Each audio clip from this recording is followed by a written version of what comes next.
11월 3일 월요일 해외 축구 분석 시작하겠습니다. 모든 경기 분석은 네이버 카페에서 확인 바랍니다. 알라베스는 4-4-2 포메이션을 유지하지만 좌우 전환, 타이밍이 한 박자씩 늦다. 특히 중원에서 볼을 돌릴 때 템포가 떨어지며 상대 수비가 재정비할 시간을 충분히 얻는다. 토니 마르티네스는 전방에서 볼을 지켜내는 힘은 있지만 연계 타이밍이 맞지 않아 세컨드 찬스가 자주 끊긴다. 레바흐는 측면 돌파는 활발하나 크로스 타이밍이 불안정하고 선택이 다소 예측 가능하다. 보에는 하프 스페이스로 내려와 빌드업에 관여하지만 패스 속도가 늦어 전환 리듬을 떨어뜨린다. 이로 인해 알라베스는 점유는 가져가지만 박스 근처에서의 마무리 완성도가 부족하다. 또한 수비 전환 시 라인 강력이 벌어지며 세컨드 지역 커버가 늦는 문제가 자주 발생한다. 그래서 공격 템포가 길어질수록 상대의 압박 회복 속도에 말려 들어가는 흐름이 이어진다. 에스파뇰은 4-2-3-1 포메이션을 바탕으로 빠른 전환 패스와 좌우 넓은 폭을 적극 활용한다. 로베르토 페르난데스는 빌드 없이 중원 아래로 내려와 안정적으로 볼을 배급하며 공격의 중심축 역할을 한다. 하비 푸아도는 오른쪽 측면에서 드리블 후 컷백 타이밍을 조절해 박스 안 움직임을 이끌어간다. 페페 밀라는 템포를 바꾸는 능력이 탁월하며 전환 시 방향, 전환 한 번으로 경기 리듬을 완전히 뒤집는다. 그가 중원에서 빠른 패스를 찔러주면 에스파뇰의 측면 공격수들이 즉시 수적 우위를 형성할 수 있다. 공격 전환 후에는 페르난데스의 세컨드 볼 배급이 안정적으로 이어지며 지속적인 압박이 가능하다. 후반으로 갈수록 에스파뇰의 압박 강도는 유지되고 알라베스의 템포 저하를 틈타 주도권을 가져간다. 라인 강력이 유지되는 구조적 안정감 덕분에 역습 대응에서도 흔들림이 적다. 알라베스는 템포가 느려 공격의 효율이 떨어지고 측면 전환 과정에서 리듬이 끊긴다. 반면 에스파뇰은 페페 밀라의 빠른 전환과 하비 푸아도의 침투 타이밍이 살아나며 상대의 수비 균형을 무너뜨릴 가능성이 크다. 결국 이 경기는 템포의 속도 차이에서 비롯된 흐름의 싸움이며 에스파뇰이 한 수 위의 완성도를 보여줄 것이다.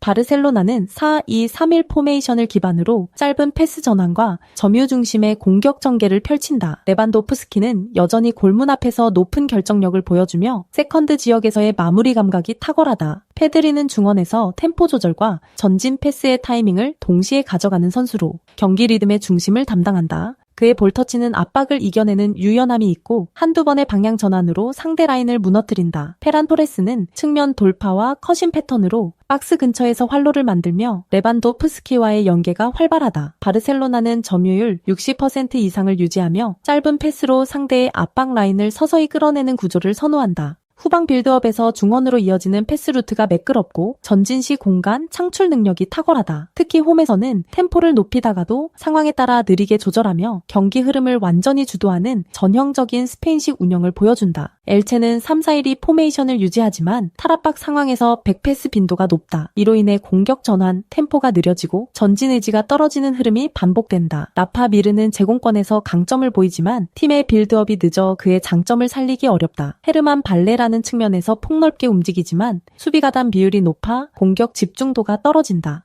멘도자는 중원에서 볼 배급을 담당하나 과감한 전진 패스보다 안전한 선택을 선호하는 경향이 강하다. 결국 엘체는 볼을 오래 소유하지만 위험 지역으로의 전개가 제한되고 상대의 압박을 받으면 쉽게 후퇴한다. 이런 전개 구조에서는 바르셀로나의 전진 압박에 지속적으로 노출될 가능성이 크다. 특히 원정에서는 수비 간격 유지가 어렵고 후반으로 갈수록 조직력이 흔들리는 문제가 반복된다. 엘체는 탈압박 과정에서 후퇴하는 빈도가 높고 전개 템포가 지나치게 느리다. 반면 바르셀로나는 페드리의 전진 패스를 축으로 공격 리듬을 주도하며 경기 내내 점유율 우위를 유지할 가능성이 크다. 결국 홈의 바르셀로나가 전술적 완성도와 템포 조절 능력에서 한 수 위의 모습을 보여줄 전망이다. 엘체의 수비 라인은 바르셀로나의 유기적인 전진 플레이를 끝내 버티지 못할 것이다.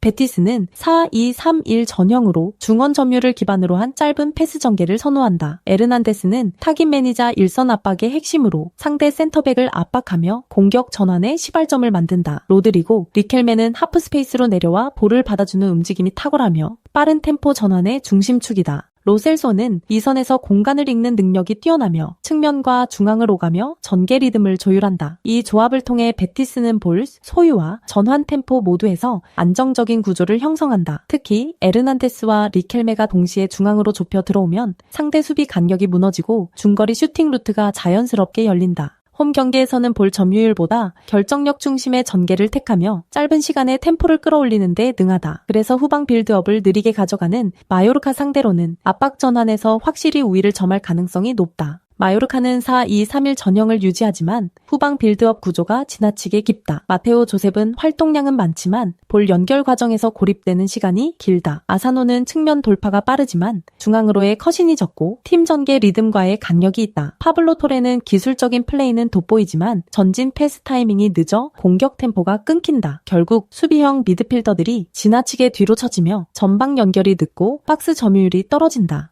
점유율은 높지만 위협적인 찬스 창출이 적은 이유가 바로 이 구조적 문제 때문이다. 그래서 상대 압박에 쉽게 묶이며 전개 속도가 느려 상대에게 공간을 내주는 흐름이 잦다. 결국 베티스의 빠른 전환, 앞에서 라인 강역이 벌어지고 수비 뒷공간이 노출될 가능성이 크다. 베티스는 로 셀소의 전환 패스와 리켈메의 침투를 기반으로 경기 템포를 끌어올릴 것이다. 반면 마요르카는 후방 빌드업 지연으로 인해 전방 연결이 막히고 압박을 풀어내지 못할 가능성이 높다. 결국 베티스가 홈의 주도권과 전술 밸런스를 바탕으로 경기 흐름을 완벽히 통제하며 승리를 가져갈 경기다.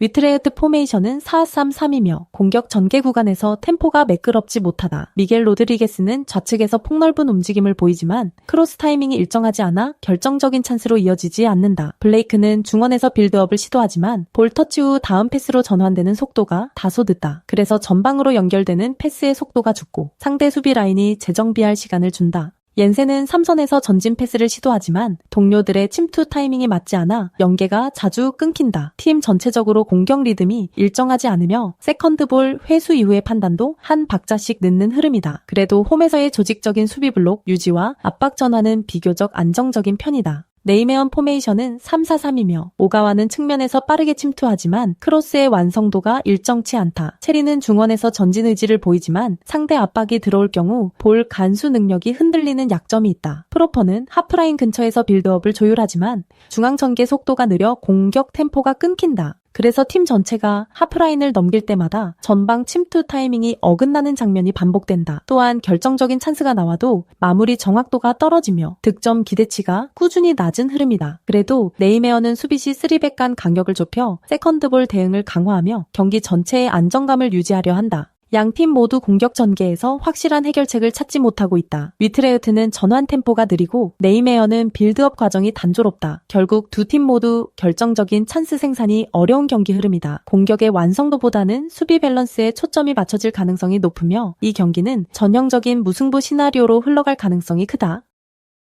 맨시티 포메이션은 4-1-4-1이며 홀란드는 여전히 박스 안에서의 결정력으로 팀의 마무리를 책임진다. 그는 수비수와의 1대1 경합에서도 중심을 잃지 않고 한 번의 터치로 슈팅각을 만들어내는 능력이 탁월하다. 도쿠는 전방 압박을 유연하게 풀어내는 드리블 돌파형 자원으로 하프 스페이스를 활용한 침투에서 위협적이다. 필포드는 중원과 측면을 오가며 패스 템포를 조절하고 볼이 빠르게 순환되도록 중심을 잡아준다. 맨시티는 중원에서의 전개 속도가 워낙 빠르기 때문에 상대의 수비 라인이 내려가면 그 틈을 놓치지 않는다. 특히 도쿠가 2선과 3선 사이의 간격을 파고들 때 중원 압박이 느슨한 팀은 금세 무너진다. 그래서 맨시티의 공격은 단순히 점유율이 아니라 라인 붕괴를 유도하는 구조적 압박으로 완성된다. 결국 이들의 전진 패스 템포와 드리블 타이밍은 상대가 수비 블록을 완성하기 전에 찬스를 만드는 핵심이 된다. 본머스 포메이션은 4-1-4-1이며 에반 이우송은 빠른 움직임으로 수비 뒷공간을 노리지만 압박이 강한 상대를 만나면 영향력이 줄어든다. 세멘요는 전방에서 수비를 끌어주는 역할을 하지만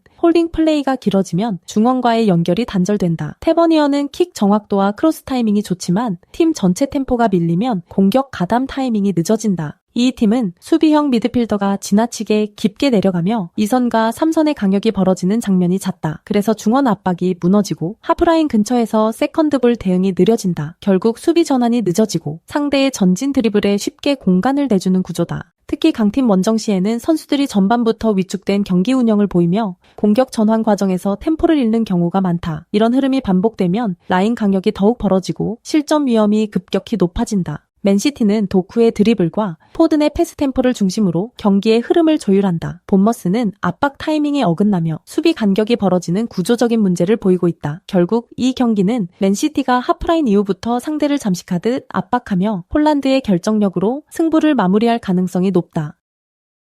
볼프스부르크 포메이션은 3-4-3이며 초반에는 라인 유지와 전진 압박이 활발하지만 시간이 지날수록 간격이 벌어진다. 쾌미르는 전방에서의 연계 감각은 뛰어나지만 후반으로 갈수록 압박 강도가 떨어지며 세컨드 지역에서 존재감이 줄어든다. 야키치는 중원에서 전진 패스를 자주 시도하지만 체력 저하 구간에서는 볼 간수 능력이 급격히 떨어진다. 페라우어는 윙백으로 오버래핑 시 과감하게 전진하나 복귀 속도가 느려 뒷공간이 쉽게 열리는 약점을 가진다. 그래서 볼프스부르크는 경기 후반 라인 간격이 벌어지며 중고원 압박이 무너지는 패턴이 자주 반복된다. 결국 전반에는 안정적인 수비 블록을 유지하지만 후반 들어서는 간격 붕괴로 실점 가능성이 커진다. 특히 75분 이후에는 세컨드볼 회수가 되지 않으며 수비진 간 커뮤니케이션 미스로 수비 집중력까지 흔들린다. 호펜하임 포메이션은 4-3-3이며 경기 후반 교체 카드가 전술적으로 큰 역할을 한다. 램펄은 측면에서 빠른 돌파와 크로스로 상대 수비를 흔드는 역할을 맡으며 수비 라인을 깊게 끌어내린다. 아슬라니는 중원에서 템포 조절과 압박 회피 능력이 뛰어나며 전방 전환 패스로 공격의 흐름을 살린다. 아브둘라우는 피지컬을 활용한 포스트 플레이의 강점을 보이며 세컨드 찬스에서의 결정력도 높다. 그리고 후반 중반 이후 교체로 투입되는 베부와 프로에멜은 호펜하임의 공격 밸런스를 완성시킨다. 베부는 폭발적인 스프린트로 지친 상대 수비를 무너뜨리고 프로에멜은 세컨드 지역에서 압박과 연계를 동시에 수행한다. 이 두 명이 투입되는 순간부터 호펜하임의 공격 속도는 한 단계 상승하며 경기 후반 결정타를 만들어내는 패턴이 자주 등장한다. 볼프스부르크는 초반 압박은 날카롭지만 체력 저하로 라인 유지가 어려워지며 세컨드볼 싸움에서 밀린다. 반면 호펜하임은 후반 교체 자원의 영향력이 크고 공간을 활용한 마무리 능력이 돋보인다. 결국 후반으로 갈수록 호펜하임의 템포가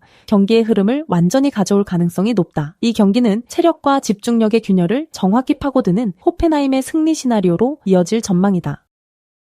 파르마 포메이션은 3-4-3이며 펠레그리노는 수비에서 안정적인 빌드업을 담당하지만 전진 패스 타이밍이 늦어 흐름이 끊기는 장면이 자주 나온다. 오르도녜스는 중원에서 볼 간수는 좋지만 공격 전환 타이밍이 일정치 않아 전방과의 연결이 매끄럽지 않다. 아드리안 베르나베는 창의적인 패스 능력이 강점이지만 전진 타이밍이 미묘하게 맞지 않아 공격 루트가 단절되는 순간이 많다. 이 팀은 전진 패스 타이밍이 늦어 공격 템포가 끊기며 중원 강력이 벌어질 때 세컨드 지역 장악에서도 밀린다. 그래서 상대의 압박이 시작되면 미드필더들이 라인을 넘나드는 속도가 느려지고 전방으로 공이 이어지기 전에 템포가 멈춘다. 결국 빌드업 단계에서의 불안정함이 공격 효율을 떨어뜨리고 있으며 300 체제임에도 라인 간 연결이 부자연스럽다. 파르마는 볼 소유율을 높게 유지하려 하지만 템포가 맞지 않아 전환 구간에서 상대에게 공간을 내주는 흐름이 반복된다. 공간 인식보다는 순간 판단에 의존하는 전개 패턴이 경기 내내 리듬을 무겁게 만든다. 볼로냐 포메이션은 4-2-3-1이며 임모빌레는 전방에서 압박의 시발점이자 결정력의 핵심이다. 그는 박스 안 움직임이 정교하고 세컨드볼 대응 속도도 빠르며 상대 센터백을 등지고 버티는 동작이 완성도 높다. 오르솔리니는 측면에서 템포를 올리는 리듬 조절자 역할로 공을 받는 즉시 방향 전환을 통해 공격 템포를 높인다. 오드가르드는 중원에서 공간을 넓히며 볼 배급을 조율하고 전환 속도에서 팀의 중심축을 담당한다. 볼로냐는 전환 타이밍이 빠르고 전체 라인이 유기적으로 움직이면서 공격 템포를 일정하게 유지한다. 특히 중원 압박 시 세컨드 라인과의 간격이 좁아 상대 미드필더가 패스를 꺼내기도 전에 차단이 이루어진다. 이러한 구조는 단순히 템포가 빠른 것이 아니라 전술적으로 라인 밸런스를 정확히 유지한 상태에서 공격을 이어간다는 점이 강점이다. 결국 볼로냐는 임모빌레의 결정력과 오르솔리니의 템포 조율이 맞물리며 경기의 리듬을 완벽히 장악할 가능성이 높다.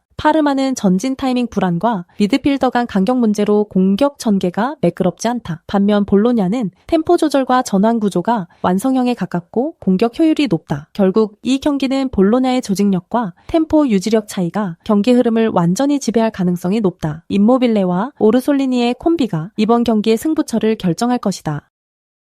AC 밀란은 3-5-2 전형을 바탕으로 중앙 밀집도를 높이며 모드리치를 중심으로 경기를 풀어간다. 모드리치는 하프라인 근처에서 템포를 조율하며 박스 근처에서는 예리한 스루 패스로 찬스를 만든다. 히메네스는 전방 압박 시 첫 번째 압박 트리거 역할을 수행하며 상대 빌드업 루트를 차단한다. 플리식은 양쪽 하프 스페이스를 자유롭게 오가며 드리블, 돌파와 크로스 타이밍 조절로 공격의 폭을 넓힌다. 특히 플리식과 모드리치의 호흡은 세밀한 공간 침투에서 빛을 발한다. 밀란의 중앙 미드필더 라인은 전환 속도와 방향 전환이 빠르며 후방 빌드업이 안정적이다. 후방 3백은 좌우 폭을 유지하며 필요시 윙백이 중간 블록으로 좁혀 들어가 수비 안정성을 높인다. 그래서 경기 템포를 조절하면서도 전환 시 폭발적인 속도를 만들어낼 수 있다. 특히 하프라인 근처에서 모드리치가 상대 압박을 끌어내며 그 틈을 이용한 플리식의 침투가 결정적인 장면으로 이어질 가능성이 높다. AS 로마는 3-4-3 전형으로 운영되지만 중앙 수비수들의 포지셔닝이 일정하지 않다. 수비 라인이 정렬될 때마다 엘 샤라위의 복귀 타이밍이 늦어 뒷공간이 노출되는 경우가 많다. 퍼거슨은 중원에서 활동량이 많지만